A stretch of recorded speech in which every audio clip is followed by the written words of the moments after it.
Tom Buchanan's superiority complex is the reason for every tribulation faced by the characters, some accidental, but most very intentional. When it comes to The Great Gatsby, Fitzgerald successfully portrayed a colorful display of excruciatingly unlikable characters. Some despised Daisy and even Gatsby for not living up to the heroic role that they had the potential to achieve.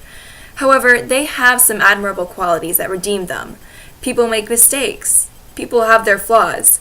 That being said, I think it is more than fair to say that Tom Buchanan and his misogyny and general malicious intentions throughout the entire novel make him the most infuriating character, by far.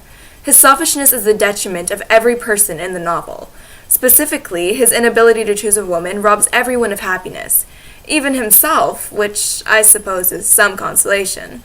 But let's start with Myrtle. Sure, she is a disloyal brat who isn't altogether too pleasant herself. But Tom knows that he can make her succumb to him because of his wealth and her lack of prospects. He has no intention of making her life any better, he only strings her along. How do we know this? The tool blatantly lied that Daisy was a Catholic and would deny him a divorce. This meant that Myrtle would never acquire the validation for herself that she desperately wanted. Eventually, she was so desperate to escape with Tom that she abandoned all better judgment and ran in front of that speeding car. And then there's Daisy.